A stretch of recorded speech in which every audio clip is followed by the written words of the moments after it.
नाम है हरिया, मैं काम करता हूँ बहुत बढ़िया, खाता हूँ खाना और रोज गाता हूँ गाना।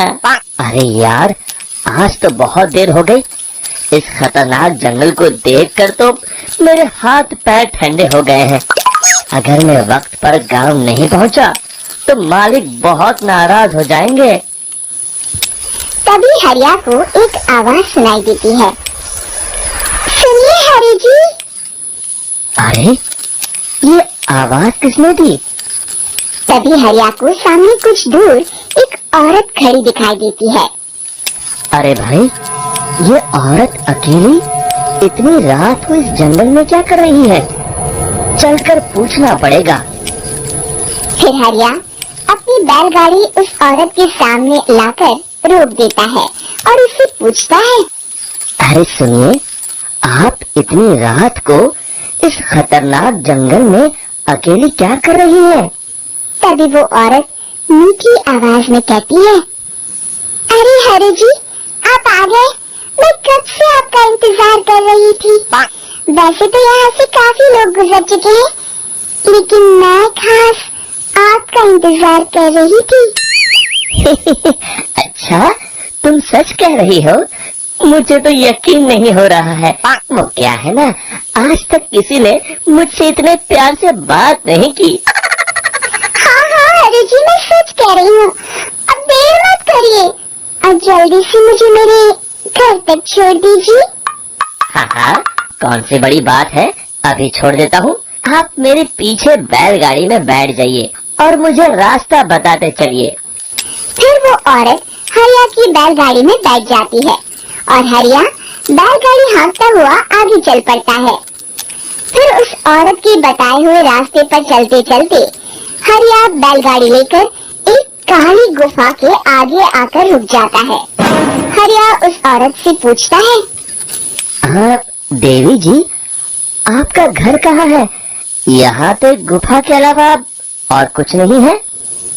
तभी अचानक वो औरत हवा में उड़ने लगती है।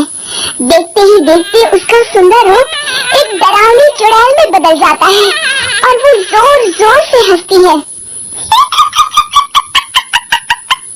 अरे तुम्हें एक नंबर का बेवकूफ निकला। तू तो मेरी आसानी से मेरी बातों में आ गया। अरे मर गया रे, ये तो एक चुड़ैल है। हे भगवान बचा ले, ये तो बड़ी डरावनी दिखाई दे रही है। और फिर अगले ही पल हरिया की बैलगाड़ी में रखा सारा सामान हवा में उड़ता हुआ उस काली गुफा के अंदर चला जाता है और वो चुड़ैल भी उस गुफा के अंदर जाकर कहीं गायब हो जाती है। हरिया ये नजारा देख बुरी तरह घबरा और परेशान हो जाता है। अरे, ये चुड़ैल तो मेरा सारा सामान लेकर गुफा में गायब हो गई। अब क्या होगा? अगर मैं गांव खाली हाथ गया तो मालिक मेरी अच्छी खबर लेंगे। मेरी इस बात का कोई यकीन भी नहीं करेगा। फिर आखिर वही हुआ।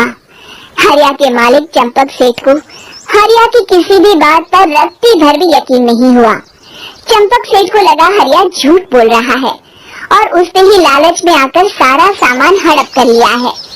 फिर हरिया को बेईमान समझकर चंपक सेठ उसे काम से निकाल देता है। अगले दिन अपनी दुकान में परेशान बैठा चंपक सेठ गुस्से में बड़बड़ाता है। अरे, दुकान में तो सामान बिल्कुल भी नहीं है। अब मुझे ही शहर जाकर सामान लाना होगा। फिर वो अपनी बैलगाड़ी लेकर शहर चला जाता है। शहर से सामान लेकर जब चंपक सेठ वापस गांव लौट रहा होता है, तभी उसे एक आवाज सुनाई देती है। चंपक जी, ओ चंपक जी। अरे, ये तो कोई मेरा नाम लेकर मुझे पुकार रहा है। फिर उस रास्ते में वही औरत खड़ी दिखाई देती है। फिर क्या था, हरिया की तरह चंपक सेठ भी उस औरत के पास अपनी बैलगाड़ी लेकर जाता है और वो भी उसकी चिकनी चुपड़ी बातों के मुंह जाल में फंस जाता है। फिर चुड़ैल उसे भी अपनी गुफा तक ले जाती है और उसका सारा सामान लेकर गुफा में गायब हो जाती है। बेचारा चंपक सेठ लाचार होकर खाली हाथ गांव लौट आता है। फिर ये उस जंगल में रोज की बात हो जाती है। जो कोई भी शहर से कुछ लेकर गांव की तरफ लौटता, वो चुड़ैल उसे बेवकूफ बनाकर उसका सारा सामान लेकर गुफा में गायब हो जाती।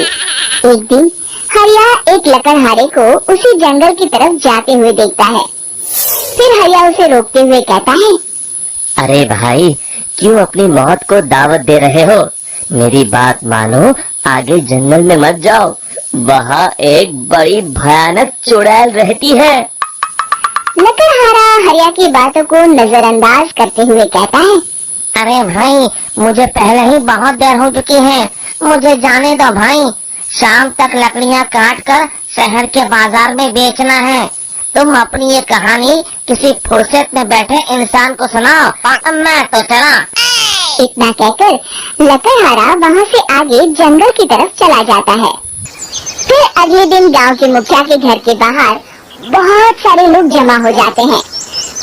तभी हाथ में कुल्हाड़ी लिए खड़ा लकड़हारा कहता है, अरे मुखिया जी, अब आप ही हमें बचाइए उस जंगल वाली चुड़ैल से। हमारा सारा काम तो शहर से ही होता है। अरे मुखिया जी, उस चुड़ैल की वजह से तो मैं पूरी तरह बर्बाद हो गया हूँ। हम सबको मिलकर उस चुड़ैल का कोई इलाज करना पड़ेगा। तभी भीड़ में खड़ा वीरा कहता है, आप लोग चिंता मत करिए, कल से वो चुड़ैल किसी को नहीं लूट पाएगी। मेरे पास एक बहुत अच्छी तरकीब है। तभी चंपक सेठ उसका मजाक उड़ाते हुए कहता है, अरे तेरा नाम वीरा है तो क्या हुआ?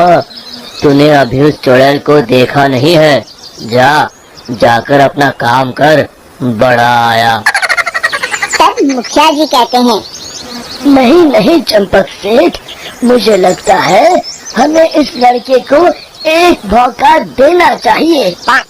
फिर सभी गांव वाले मुखिया जी की बातों से सहमत हो जाते हैं और वीरा शाम को एक बैलगाड़ी में कुछ सामान लादकर उस जंगल की ओर चल देता है। वीरा, ओ वीरा, कहाँ जा रहा है? तभी वीरा मुड़ के देखता है, वही चुड़ैल एक औरत के रूप में खड़ी है। अरे बहन जी, मैं आपको ही ढूंढ रहा था। देखिए, मैं आपके लिए क्या लाया हूँ। अरे वाह, तो खुद मेरे लिए इतना सामान लाया है। तू ही अकेला गाँव में समझदार है। जरा देखो, मैं भी खोल के जैसे ही चुड़ैल उस सामान पर से कपड़ा हटाती है, एक भगवान शिव की तेज रोशनी उसके अंदर मूर्ति से निकलती है और चुड़ैल अपने असली रूप में आकर जलने लगती है।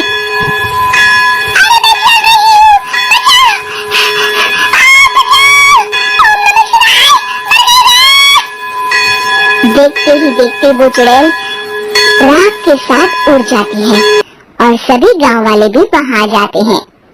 शिक्षा बुराई पे सदा अच्छाई की ही जीत होती है।